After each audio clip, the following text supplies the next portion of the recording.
Picture this. A river screaming, not the way rivers roar over rocks or crash against banks in a storm. This is something else. This is the sound of water choking, the sound of a current trying to swallow what has been forced into it. Bodies, so many bodies that the river cannot move. The surface is no longer blue, it is no longer brown. It is the colour of wine left in the sun, dark and thick, and it moves in sluggish pulses like the last heartbeats of something enormous dying beneath the earth. The smell hits first. Copper, iron, the wet meat stink of open stomachs and the sweetness underneath. The sweetness that tells every living creature within a mile that something is rotting before it has finished dying. Flies have already come. They move in black curtains across the water's surface, landing on faces still twisted in their final expressions. Some mouths are open, some eyes are open. The flies do not care about the difference. A man stands thigh-deep in this, not wading, hunting. His bronze armour is painted red from gorget to greave, and the paint is not paint. His spear punches forward, short, efficient, mechanical. And another body folds into the current. Then another. Then another. He does not pause between kills. He does not look at their faces. The river swells with each addition, rising against its banks, spilling pink foam onto the dirt, and still he does not stop. On the banks, Trojan soldiers, boys, veterans, men who have fought for 9 years and survived, are running, not retreating. Running, the way animals run from fire. They throw down shields, tear off armour, sprint for the walls of their city with the blind desperation of men who have just realised that what is behind them is not a soldier. It is something else. Something that wears armour and carries a spear, but has stopped being human somewhere between the first kill and the 100th. The river protests. It has been sacred since before Troy was built, fed by mountain snowmelt, honoured with sacrifices and prayers for generations. Now it carries the dead downstream like debris after a flood. The current claws at the warrior's legs, pulling, tugging, trying to drag him under. He does not move. His feet are planted on the riverbed, on the bodies beneath him, and he drives his spear into the next man who surfaces gasping for air. He kills men who are swimming. He kills men who are drowning. He kills men who have surrendered, hands raised, water streaming from their mouths, begging in voices made thin by terror. He kills them anyway. And then, according to ancient accounts, the river god Scamander, called Xanthus by the gods, rose from the depths and spoke, not whispered, spoke, the way an earthquake speaks, the way a flood speaks to a village in its path. His name was Achilles, son of a goddess, greatest warrior the Bronze Age world had ever seen, a man who had been given a choice before he was old enough to understand it, a long life of obscurity or a short life of eternal glory. He chose glory, and glory led him here, standing in a river of the dead, so drenched in slaughter that even the divine forces of nature turned against him. But this moment, this impossible, mythic, horrifying moment, did not begin in the river. It began years earlier with a mother's fear, a boy's arrogance, and a war that should never have lasted this long. How does a man reach the point where even a god of nature rises to stop him, and he fights the god too? That decision would haunt him before his first battle ever began, before the blood, before Troy, before the river choked with the dead. There was a prophecy, cold, simple, and absolute. Thetis heard it the way mothers hear the worst news of their lives, with a stillness that looks like calm, but is actually the body refusing to process what the mind already knows. Her son would be the greatest warrior of his age. He would burn brighter than any hero before or after him, and he would die young. Not might die, would die. The prophecy offered no escape clause, no loophole, no clever bargain with the gods. It offered a choice, but the choice was a trap dressed as freedom. Live long and be forgotten, or live briefly, violently, and be remembered forever. Thetis was no ordinary mother. She was a sea goddess, a Nereid, a being of salt water and ancient power who had been forced into marriage with a mortal king named Peleus. The wedding itself had been a spectacle. Every Olympian god attended. It was at this very wedding historians still debate whether by design or divine caprice that the golden apple of discord was thrown, the spark that would eventually ignite the Trojan War.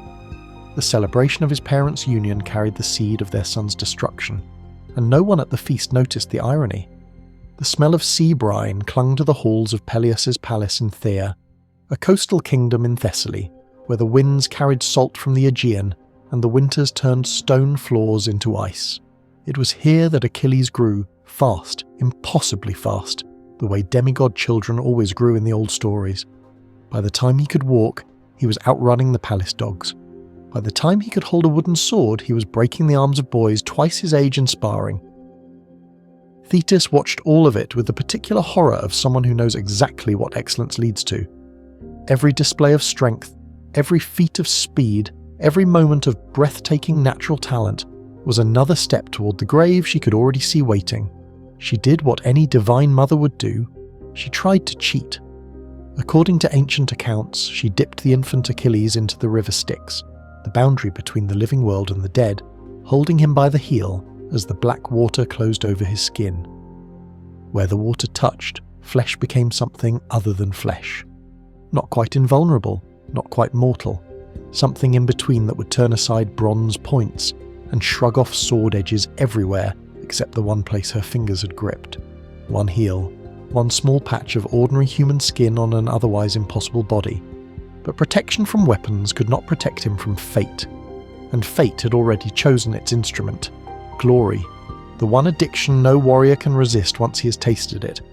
Thetis sent him to Chiron, the centaur, the teacher of heroes who lived in a cave on Mount Pelion where the air tasted of pine resin and old smoke. Chiron taught him to fight. Yes, spear, sword, the mechanics of killing at close range, but also to sing, to heal wounds, to read the behaviour of animals and the language of weather. The education was designed to produce a complete man. It produced instead a perfect weapon that could play the lyre. The boy learned fast. He learned everything fast. The physical sensation of combat came to him the way music comes to prodigies, not as a skill to be practiced, but as a language he already spoke. The weight of a bronze-tipped spear, the balance point, the exact angle needed to punch through a shield face. These were not lessons. They were memories his body had been born carrying.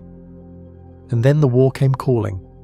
Messengers arrived at Phthia with news that 1,000 ships were gathering at Aulis, that Helen had been taken, that every king, prince and warrior who had sworn the oath of Tyndareus was honour bound to sail for Troy. Thetis hid him. She dressed him as a girl and concealed him among the daughters of King Lycomedes on the island of Skyros. The greatest warrior of his generation, buried in women's clothing on a backwater island, while the fleet assembled without him. It was desperate, it was humiliating, and it failed, because Odysseus came, laid weapons among gifts of jewellery and cloth, and watched as one girl reached instinctively for the sword. The disguise fell. The choice arrived. Achilles looked at the blade in his hand and made the decision that would kill him. He chose Troy. He chose glory. He chose the short life. He was barely more than a boy. And the war he was sailing toward had not yet revealed its true nature. Not a contest of heroes, but a grinding, decade-long siege that would turn every ideal he carried into ash. The wind filled the sails at Aulis. 1,000 ships moved south. And somewhere on that fleet, a young man stood at the prow with the salt spray on his face, believing that war was the place where glory lived. He had no idea that glory was just another word for suffering that outlasts you. The smell of smoke reached the camp before the messenger did. It was not the smoke of cooking fires or funeral pyres. Those had become constant, almost comforting in their regularity. This was different. This was the black, oily smoke of a coastal village burning, the kind that carried the screams of its source in the particles themselves. Achilles had ordered the raid. The village had supplied grain to Troy. Now it supplied nothing. 9 years. The war had lasted 9 years by the time the events that would destroy Achilles truly began, and those 9 years had done what 9 years of siege always do. They had transformed soldiers into something less and something more than human simultaneously. Troy did not fall. That was the central, maddening fact that governed every day, every raid, every death, every futile assault on walls that Poseidon himself was said to have built. The city sat on its hill behind its massive fortifications, and the Greeks sat on the beach below, and between them lay a plain that drank blood the way desert sand drinks water, endlessly without being satisfied. Historians still debate whether the historical siege of Troy lasted the full decade that Homer describes, But the psychological truth is more important than the calendar. Long sieges destroy besiegers. They rot discipline from the inside. They turn alliances into rivalries, boredom into cruelty, and purpose into habit.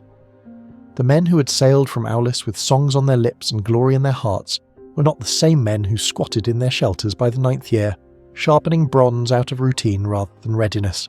Achilles thrived in it. That was the terrifying thing. While other commanders grew weary, while other warriors dulled, Achilles burned hotter.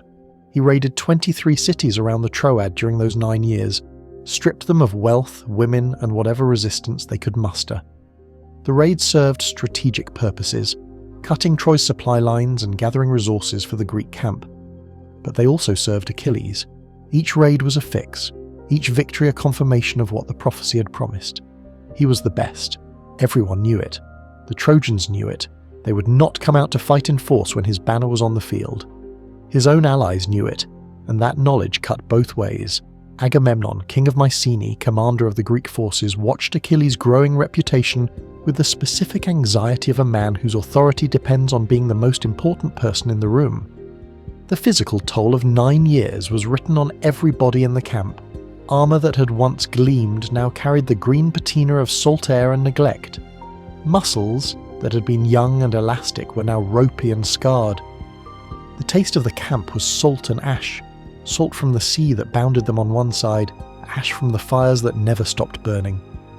Men slept with their weapons not from discipline, but from the paranoia that 9 years of uncertain survival breeds into the nervous system. Achilles was 26, maybe 27. In a world where most warriors peaked at 20 and declined by 30, he was entering the prime of a prime that seemed to have no ceiling. His Myrmidons, 50 ships worth of warriors from Phthia, were the most feared unit on the beach. They fought the way wolves hunt, coordinated, silent, savage, with a discipline that looked like instinct. But something had shifted. The raids were becoming bloodier than necessary. The captives were treated with less care.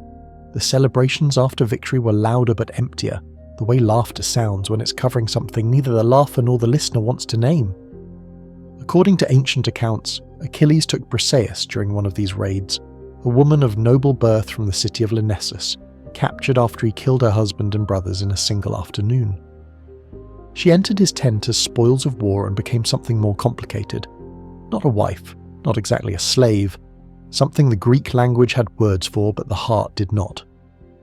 She was a symbol of his honour, his prowess, his status among the Greeks. In a war where glory was the only currency that mattered, she was proof of payment, and Agamemnon was watching. The king of Mycenae had his own problems. His war prize, Croesus, daughter of a priest of Apollo, had brought a plague upon the camp. The god's arrows fell invisibly. Men sickened, collapsed, died in their bedrolls with foam on their lips and terror in their eyes.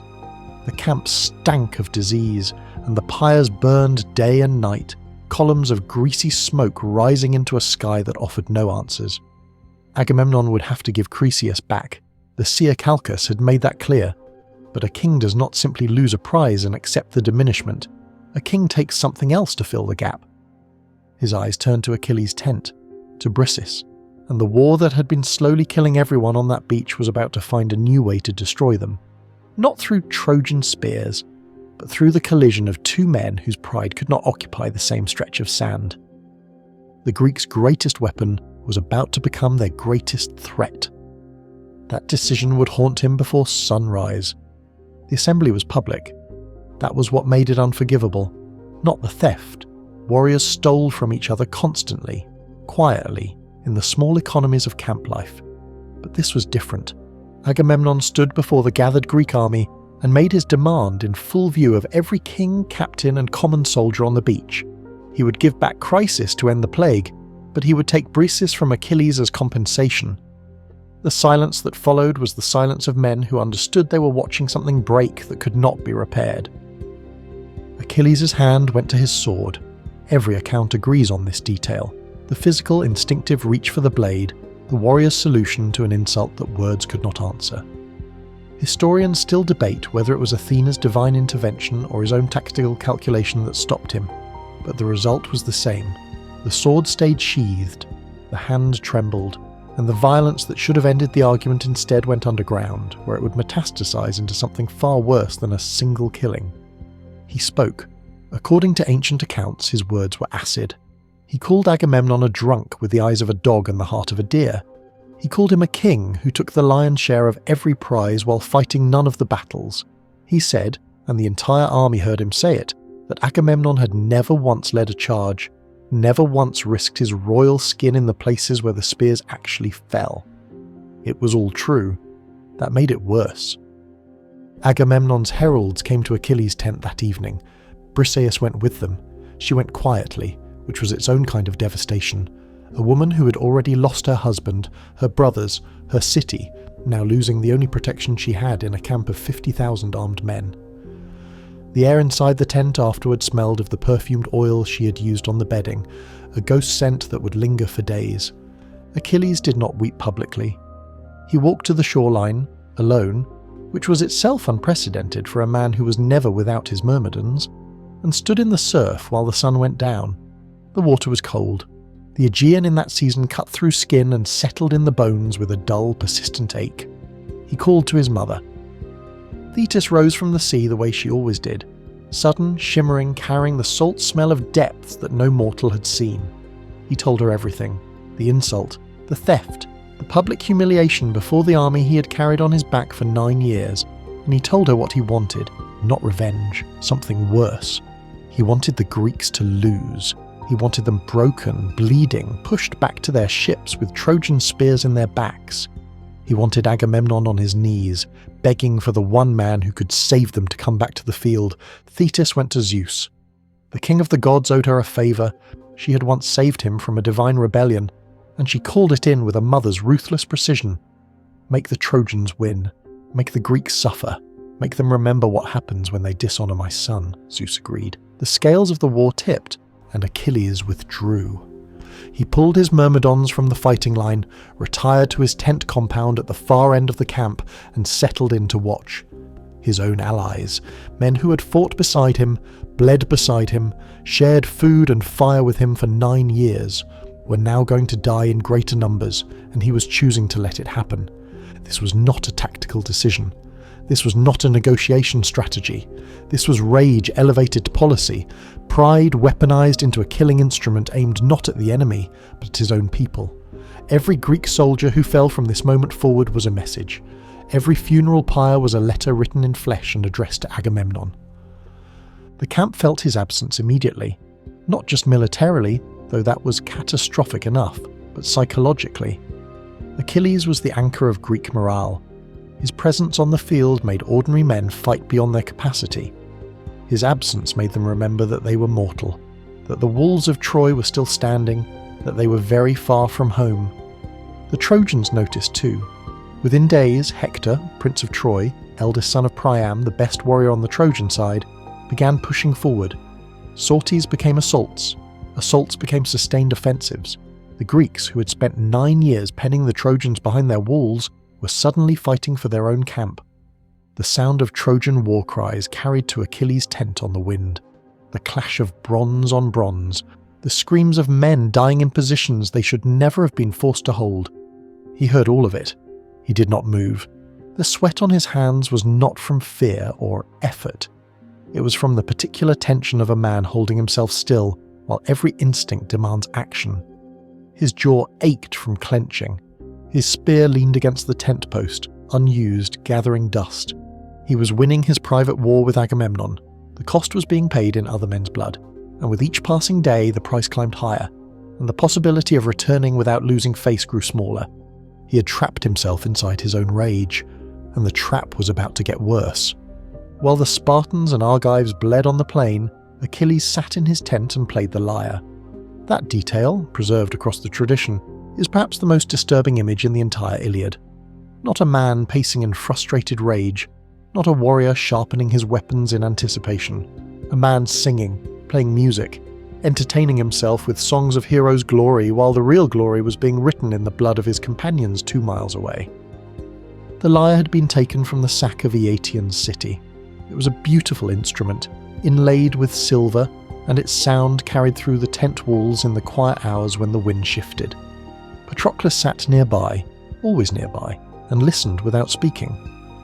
The two of them existed in a bubble of enforced calm while the world outside burned with increasing ferocity. The Greek situation deteriorated daily. Diomedes was wounded, a spear through the foot that turned the fiercest Greek fighter after Achilles into a limping, cursing liability. Odysseus took a thrust to the ribs that cracked bone and filled his mouth with the taste of copper every time he breathed deeply. Agamemnon himself was cut, a spear gash across the forearm that sent the king of Mycenae off the field with his face the colour of ash. Historians still debate whether Zeus's intervention was literal divine action or Homer's metaphor for the natural consequences of losing your best warrior, but the effect was identical. Without Achilles, the Greeks could not hold the plain. Without the plain, they could not maintain the siege. Without the siege, the war was lost, and with it, 9 years of sacrifice, death, and suffering rendered meaningless. Hector broke through to the ships. The sound must have been extraordinary.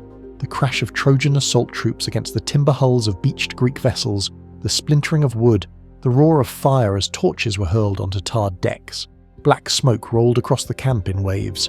The heat was immense, pressing against exposed skin like an open furnace, and the light of burning ships turned midday into something hellish and orange. Agamemnon sent embassy after embassy to Achilles' tent. The offers escalated with the desperation. First, it was the return of Briseis. Untouched, they swore, as if that mattered more than the principle. Then it was treasure, 7 tripods, 10 bars of gold, 20 gleaming cauldrons, 12 horses that had won races. Then it was more, 7 women of Lesbos skilled in crafts chosen for beauty. Then, and this was Agamemnon's final desperate card, the hand of one of his own daughters in marriage, with 7 cities as dowry. Achilles refused everything. The refusal shocked the ambassadors, Ajax, Odysseus, Phoenix, men who knew him intimately, who had assumed that sufficient compensation would restore the equation. They did not understand. This was no longer about Briseis. It was no longer about honour or prizes or the arithmetic of wartime prestige. Achilles had crossed into a territory where the original grievance had become irrelevant, and the refusal itself had become his identity. According to ancient accounts, he told them that not even if Agamemnon offered gifts as numerous as grains of sand would he relent.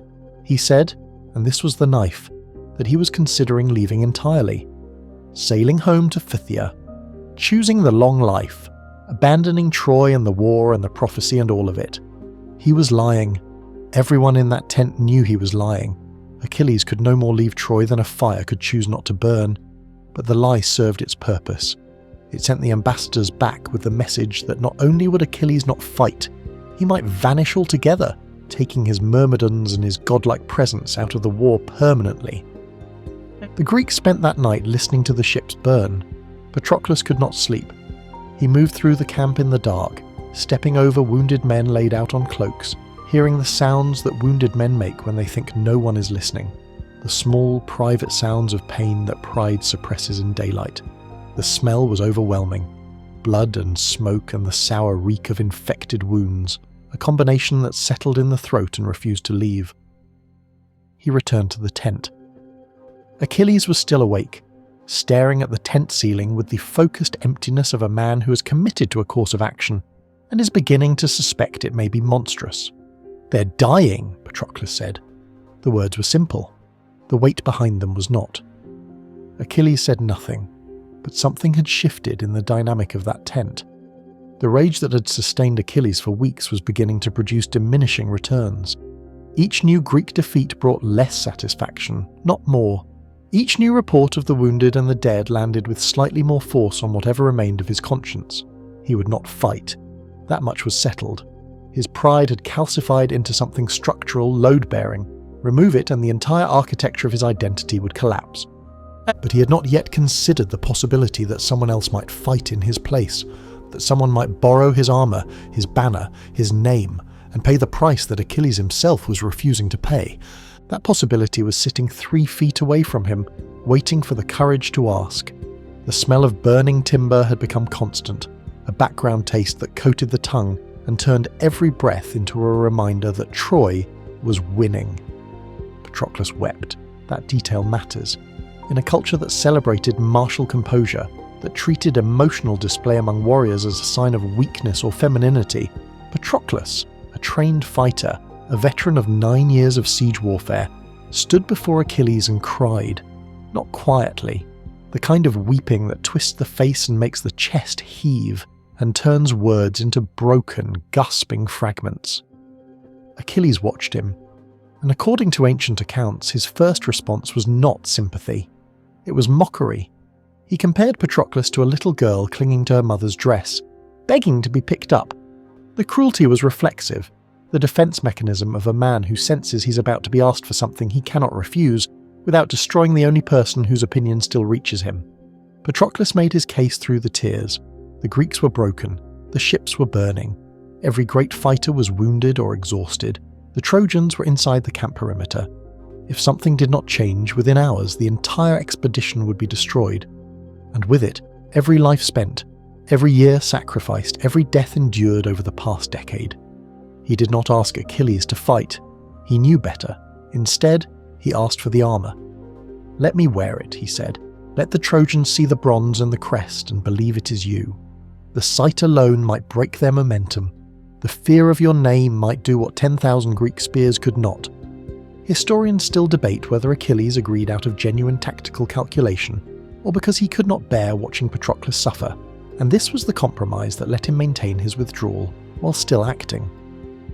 The truth was probably uglier than either option. He agreed because he wanted the Greeks saved just enough to keep the war going, but not so much that Agamemnon could claim the crisis had been resolved without his participation. He set conditions. Patroclus could wear the armor, he could lead the Myrmidons, he could push the Trojans back from the ships, but he must not pursue them to the walls of Troy. Drive them back, then return. Do not chase glory beyond the beach. It was the instruction of a man who understood exactly what glory does to a person in the heat of battle, and feared that Patroclus would succumb to the same addiction that had consumed his own life. The armor was heavy. Achilles' bronze was custom forged, divine touched according to some traditions, and it sat on Patroclus' frame with the awkward weight of something made for a larger, more terrible body. The helmet's horsehair crest nodded with each step.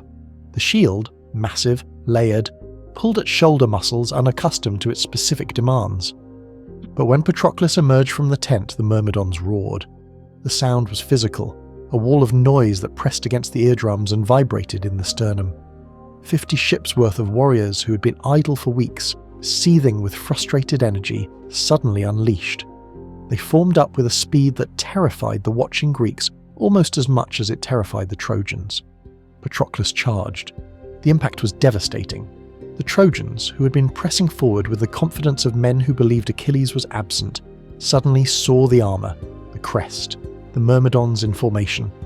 Panic spread faster than any messenger could carry it, a wave of ice moving through the Trojan ranks that turned aggression into retreat in the space of heartbeats. He drove them back from the ships, he drove them across the ditch, he drove them onto the plain, and then, because glory is a drug, and the battlefield is where it enters the bloodstream, he kept going. He killed Sarpedon, son of Zeus himself. The Lycian king fell with a sound like a great tree crashing, and the fight over his body was a maelstrom of bronze and fury. Patroclus won it. He stripped the armor. He tasted what Achilles tasted every time he entered combat, the electric, addictive surge of being the most dangerous thing on the field. He pushed toward Troy. Achilles' warning evaporated in the heat of momentum. The walls of Troy grew larger with each step. The dust of the plain coated everything: eyes, throat, the joints of armor. And through the dust came Hector. The greatest Trojan warrior met the man in Achilles' armor and understood instantly what the Greeks on the beach had not. This was not Achilles. The movements were wrong. The aggression was real, but the precision was borrowed. This was a man wearing another man's death. Hector's spear found the gap between breastplate and war belt. The bronze point entered flesh. Patroclus fell. Before he died, he spoke. He told Hector that death was already standing close behind him, that he would not survive long. Then the light went out of his eyes and the borrowed armor was stripped from a body that had never been built to carry it. The news reached Achilles' tent before the body did, and the man who had chosen to let his own side bleed rather than surrender his pride discovered that the war had found a currency he could not afford to pay. Before we see how this ends, understand one thing. What comes next is not a return to battle. It is the annihilation of everything that made Achilles human. The sound that came from Achilles' tent was not a scream. A scream is human. This was something else. A noise that started in the chest and tore outward through the throat, and didn't stop when the lungs ran empty. It continued as a ragged, choking howl, the sound of a mind shattering along fault lines that had been forming for weeks. Antilochus, the young warrior who delivered the news, stood frozen with his hands gripping Achilles' wrists, because the first thing the greatest warrior alive did upon hearing of Patroclus' death was reach for the dirt and pour it over his own head. He clawed at his face, he tore at his hair, he threw himself onto the ground with such violence that his companions feared he would break his own skull against the earth. The grief was total. It consumed oxygen, it consumed reason, it consumed the last structural support holding up Achilles' fragile architecture of control. Historians still debate whether the relationship between Achilles and Patroclus was romantic, fraternal, or something that Greek categories express differently than modern ones, but the intensity of the grief is beyond dispute. Homer describes it with the careful precision of a poet who understood that this moment was the hinge on which the entire war turned. Thetis came. She rose from the sea again, cold, divine, already mourning, and found her son in a state that frightened even a goddess. She knew what the grief meant. She knew where it led. She told him plainly, if he killed Hector, his own death would follow swiftly after. The prophecy was tightening like a noose. Achilles' response was immediate and absolute. Then let me die. Let me die now. Because I was not there to protect him. I sat here, while he died wearing my armour, fighting my war, paying my debt. The guilt was the accelerant. Not just grief, guilt. The specific corrosive guilt of a man who knows that his pride killed the person he loved most. Patroclus died because Achilles refused to fight. Patroclus wore the armour because Achilles would not wear it himself. Every link in the chain of causation led back to the tent where a man had sat playing the lyre while his best friend walked toward death. New armour arrived. Hephaestus himself forged it at Thetis' request. Divine bronze, a shield depicting the entire cosmos, a breastplate that gleamed like fire. The old armour was gone, stripped from Patroclus' corpse by Hector, who now wore it as a trophy. Achilles strapped on the new bronze with hands that had stopped trembling. The trembling was over. What replaced it was worse.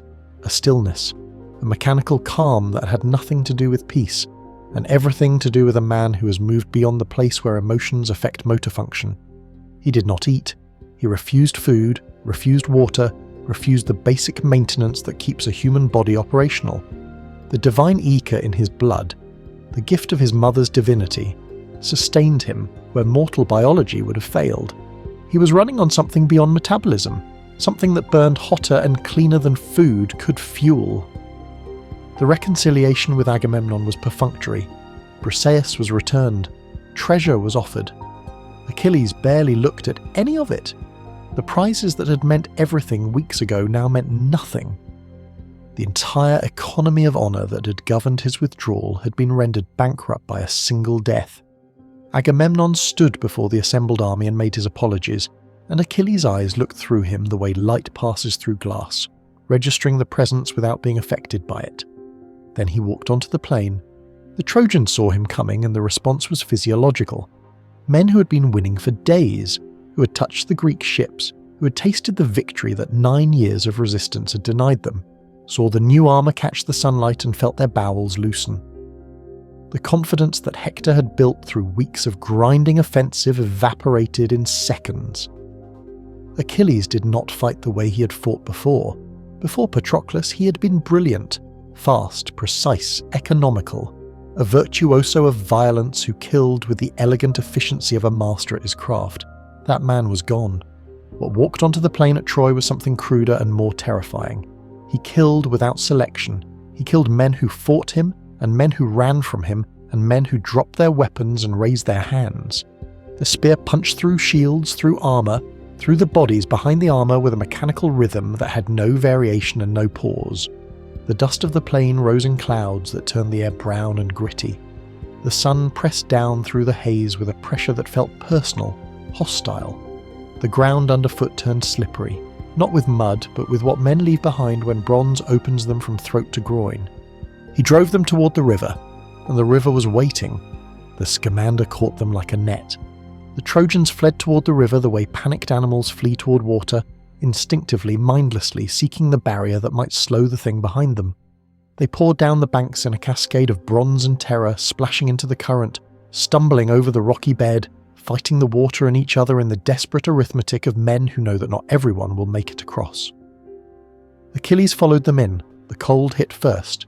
The Scamander was fed by snowmelt from Mount Ida, and even in the heat of the Trojan summer its waters carried the memory of winter. The shock of it against overheated skin, armour that had baked in the sun, flesh beneath it raw with sweat and friction, was like being seized by something alive and hostile. The current pushed against his legs with surprising force, trying to turn him, to unbalance him, to remind him that this was not his domain. He did not care. He killed the first man he reached before the water had risen past his knees, then the second, then a group of 12, young Trojans, sons of noble houses who had tried to surrender. Historians still debate whether Achilles took them alive initially with the intention of sacrificing them on Patroclus' funeral pyre, or whether the killing was immediate and the sacrifice came from a separate group, but the ancient accounts are consistent on one point. He showed no mercy. Mercy had died with Patroclus. What remained was a mechanism designed for a single function. The river filled with bodies, not one or two, dozens. The corpses jammed against rocks and tangled in reeds and created dams of flesh that redirected the current into new channels. The water changed colour. It lost its clarity and became opaque, heavy, moving with the sluggish reluctance of a fluid that was now carrying more solid material than it was designed to transport. The sound was unbearable, the wet, dense sound of a spear entering a body underwater, deeper, more resonant than the same impact on dry land. The gurgling of men drowning with wounds that would have killed them regardless. The splash and thrash of desperate swimming by men in heavy armour who had never learned that bronze and deep water are a death sentence by themselves. Lycaon appeared, the son of Priam, young, previously captured by Achilles and ransomed, now facing him again in the worst possible location. The boy grabbed Achilles' knees in the formal posture of supplication, the most sacred gesture in the Greek world. He begged. He reminded Achilles that they had shared bread once, that he had been a guest captive, that the laws of gods and men demanded mercy for a suppliant. According to ancient accounts, Achilles' response was devastating in its honesty. He told Lycaon that before Patroclus died, he had sometimes felt inclined to spare Trojans, to take them alive, to accept ransoms. That time was over. Patroclus was dead, Patroclus, who was a better man than any of them, and now everyone would die. Even Achilles himself would die, he acknowledged. Some morning or evening or noon, some spear or arrow would find him. But not today. Today belonged to killing. He drove the sword into Lycaon's neck. The boy fell into the river and the current carried him away, one more piece of debris in a waterway that had become a graveyard. And then the river spoke. Scamander, Xanthus as the gods called him, had endured enough. His waters were choked. His sacred flow was dammed with corpses. The offerings and prayers of generations of Trojans were being desecrated by a single man's bottomless rage.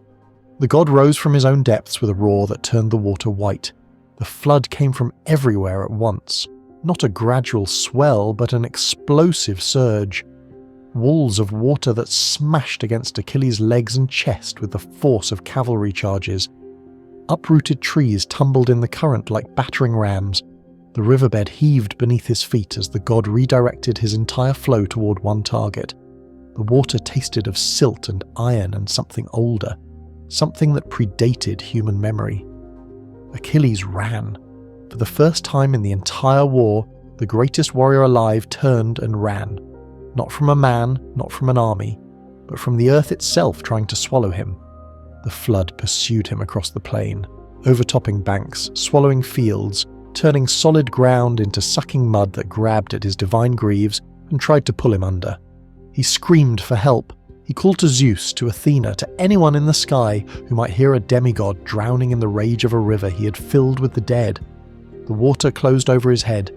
His fingers caught an elm tree's roots, He held on while the river battered him with the bodies of the men he had killed, the dead themselves becoming weapons, slamming into him with the dull, heavy impact of waterlogged flesh. Hephaestus answered. The god of fire turned his flames against the water, and the Scamander screamed, a sound no human ear was built to process, as his sacred waters boiled and steamed, and the bodies floating in them began to cook. The river retreated, hissing, diminished. Achilles climbed out of the mud. He stood on the bank, dripping, gasping, and looked back at the river that had tried to kill him. Then he turned toward Troy. Hector was still alive, and nothing, not a god, not a river, not the earth itself, was going to stop what came next. And here's where it gets worse. Ironic contrast. The man who had defended Troy for 10 years died outside its walls, alone, with no army behind him and no gods beside him. Hector stood at the Scaean gate and waited. Every other Trojan had gone inside. His father Priam begged from the walls above, an old man's voice cracking with the specific terror of watching death approach his firstborn. His mother Hecuba bared her breast and reminded him that she had nursed him, fed him, kept him alive through infancy's 1,000 small dangers, and was now begging him to come inside where the walls could protect him. Hector stayed. It was not courage. Historians still debate whether it was pride, shame, stubbornness, or the warrior's understanding that a man who runs behind walls while his soldiers die in the field loses something that cannot be recovered.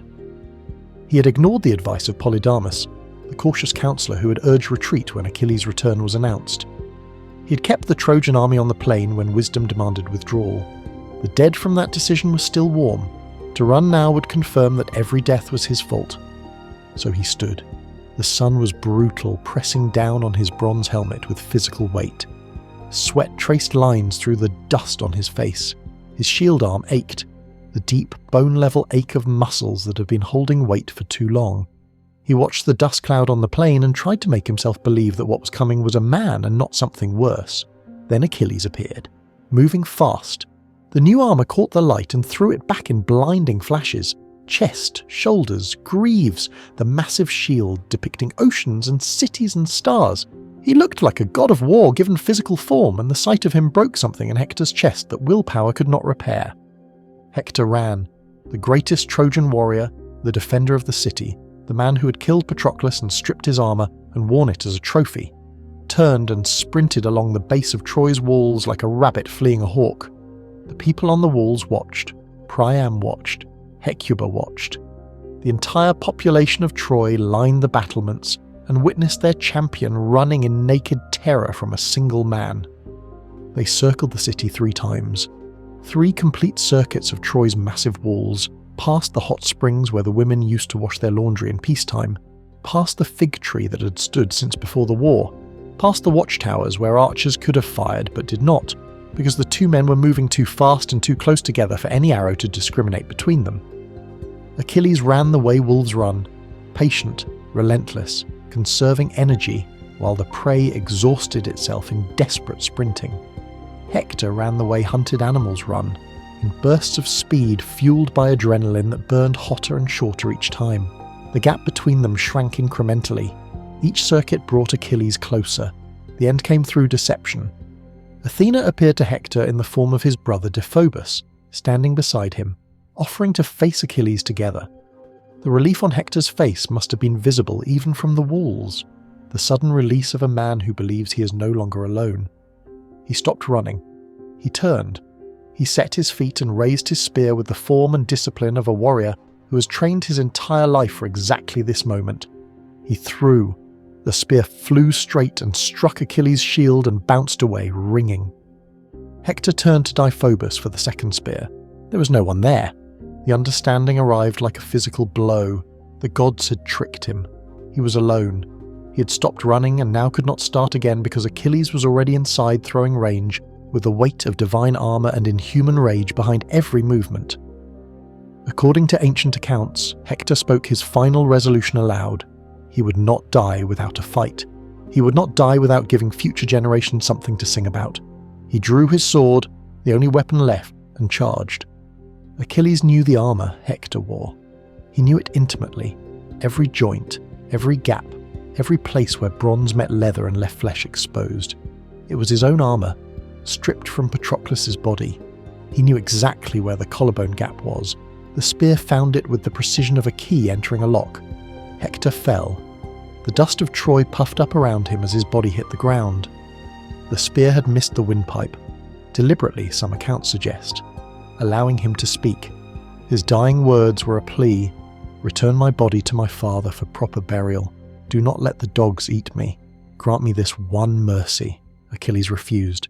He told the dying man that he wished he could carve the flesh from his bones and eat it raw. The rage had passed through grief and arrived at something that did not have a name in Greek, a hunger for destruction that continued past the point of victory, past the point of revenge, into territory where the human mind was never meant to operate. Hector died. The greatest defender Troy would ever know bled out in the dust beneath his own walls, while his family screamed from above. The battle is over. The real tragedy is just beginning. The consequence of that kill arrived before Hector's blood had dried in the dust. Achilles pierced the tendons behind Hector's ankles, the tendons that had carried the Prince of Troy through 10 years of war, through charges and retreats, and the daily endurance of defending a city that everyone knew was doomed. He threaded leather straps through the holes and tied the straps to his chariot. The body lay face down in the dirt, the armour already stripped, the flesh exposed and pale where bronze had shielded it from the sun. Then he drove. The chariot circled Troy's walls with Hector's body dragging behind it, bouncing over rocks and ruts, the skull striking the ground with a rhythmic wet percussion that carried to the walls where Priam and Hecuba and Andromache, Hector's wife, who had not yet heard, stood watching. The dust cloud that followed the chariot was pink at its base. The sound of it, wheels, hooves, and the heavy slack dragging of dead weight, was the sound of something being erased. He circled the city. Then he circled again. Historians still debate how many times.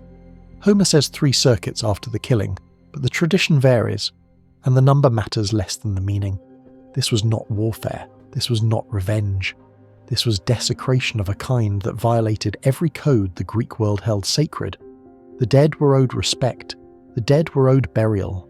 The dead were owed the basic dignity of stillness, and Achilles was denying all of it with the methodical thoroughness of a man who has decided that the rules no longer apply to him. He dragged the body back to the Greek camp. He dragged it around Patroclus' funeral mound, the massive pyre that had consumed his friend's body, along with 12 Trojan captives, slaughtered like animals on the flames, their blood hissing on the burning wood.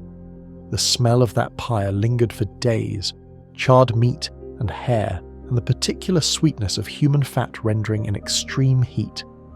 Each morning, Achilles rose and dragged the body again, a daily ritual of degradation that served no tactical purpose, no strategic function, nothing except the feeding of a grief that had curdled into something unrecognizable.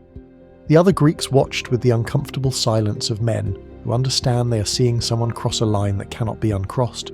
The body should have been destroyed, dragged over rocks and dirt for days, exposed to sun and insects and the abrasion of the ground. Hector's corpse should have been a ruin. But according to ancient accounts, Apollo protected it, kept the flesh whole, shielded the skin from tearing, preserved the features so that when the final reckoning came, Priam would recognize his son. The gods were angry. Not all of them. Athena and Hera, who hated Troy, approved or at least did not object. But Apollo, and eventually Zeus, found the spectacle intolerable. A line exists between the grief of a warrior and the cruelty of a monster, and Achilles was dancing on the wrong side of it with increasing abandon. The camp around him grew quieter. Men who had celebrated Hector's death now averted their eyes when the chariot passed. The Myrmidons obeyed their commander, but the obedience had shifted in texture, from loyalty to something closer to fear. You follow a hero into battle because you believe in him. You follow a man dragging a corpse in circles because you are afraid of what he might do if you stop. Achilles ate. He slept. He woke, dragged the body, returned, and sat in his tent with an expression that witnesses could not read. The rage that had propelled him from the river to the killing field to the walls of Troy was not dissipating. It was metabolizing into something chronic, something that had moved past the acute phase and settled into the bones like a disease that would never fully clear. Briseis was in the tent again, returned by Agamemnon. Her presence changed nothing.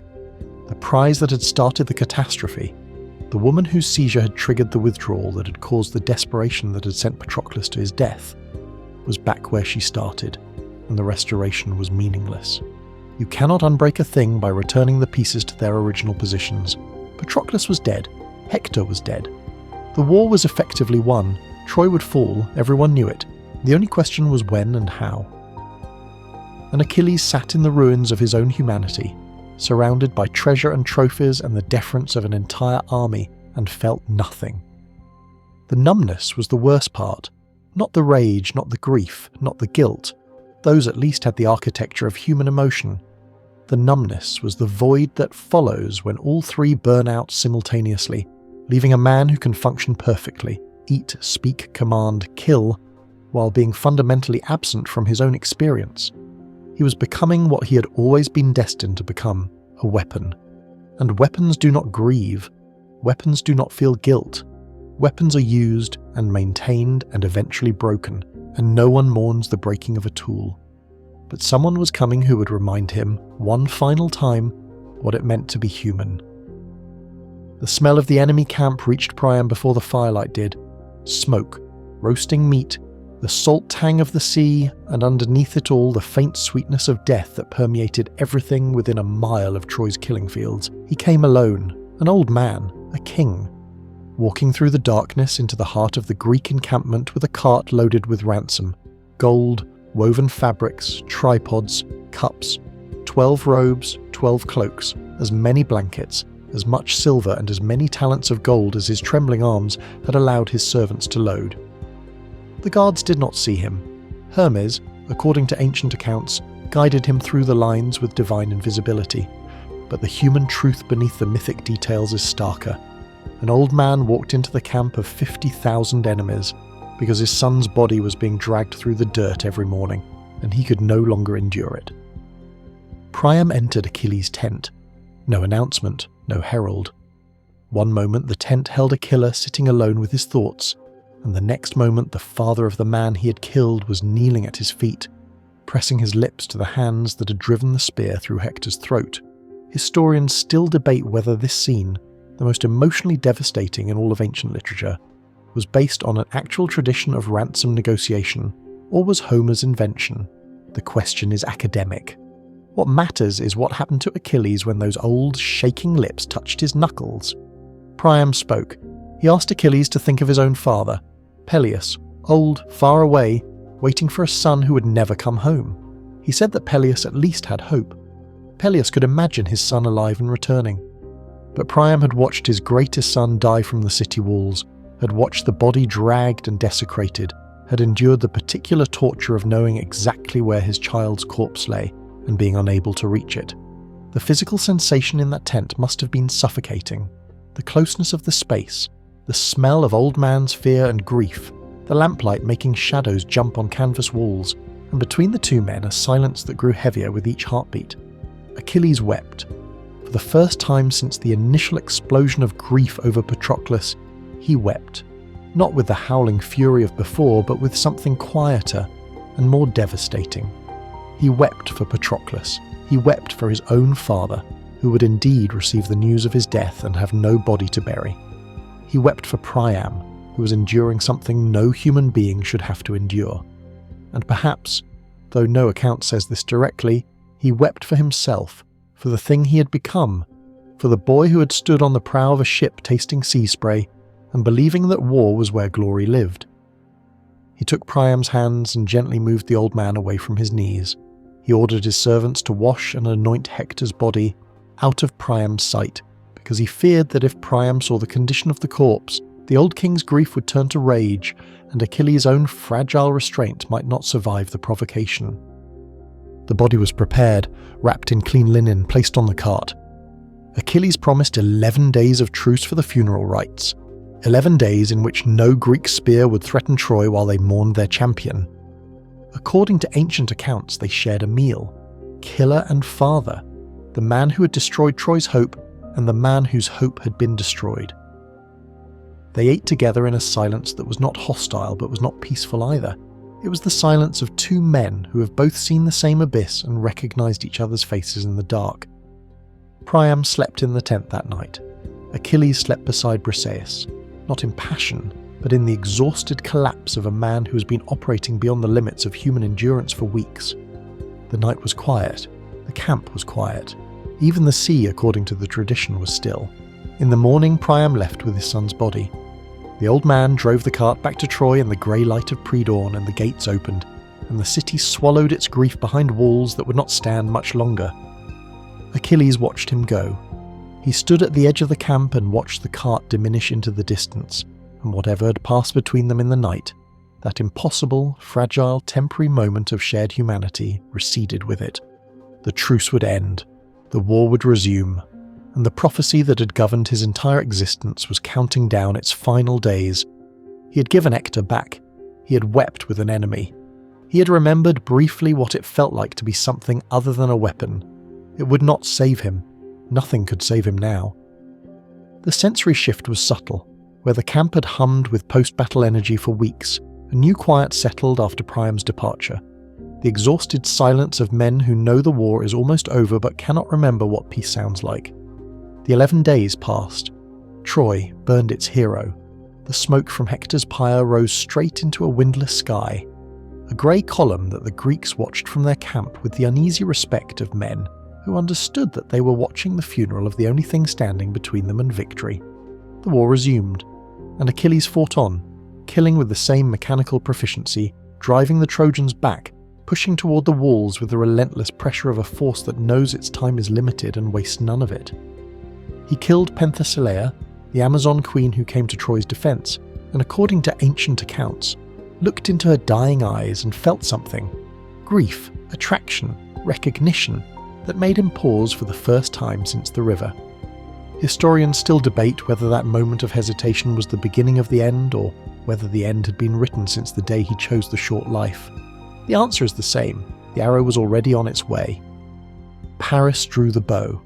Paris, the prince who had started the war by stealing Helen, the man who had spent 10 years being mocked for his vanity, his cowardice, his preference for the bedroom over the battlefield. The weakest warrior in Troy aimed at the greatest warrior in Greece. Apollo guided the shaft. Some accounts say the god steadied the archer's hand. Others say the god was the archer. The distinction is theological, not practical. The arrow struck the heel, the one place, the only place.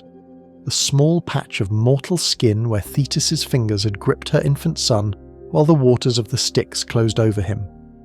Every divine protection, every supernatural advantage, every gift of his goddess mother's desperate love, undone by the width of a woman's hand. Achilles fell. Not the dramatic, sprawling fall of heroes in later paintings, the slow, confused collapse of a body that has never experienced its own vulnerability and does not understand the signals it is receiving. The ground was hard. The dust of Troy puffed around him one final time. The bronze armour, Hephaestus's masterwork, the shield of stars and oceans, hit the earth with a sound that carried to the walls. He died in the dirt, outside Troy. The city he had spent 10 years trying to destroy and would never enter. The walls he had circled dragging Hector's body were the last thing he saw. Massive, indifferent, still standing. The prophecy collected its debt with the indifference of all debts, completely, without negotiation, on its own schedule. The Greeks built the tomb. They mixed his ashes with Patroclus's, together in death as they had been in life, and raised a mound on the headland overlooking the Hellespont where every ship sailing to or from the Aegean would see it and remember that someone extraordinary had existed here briefly.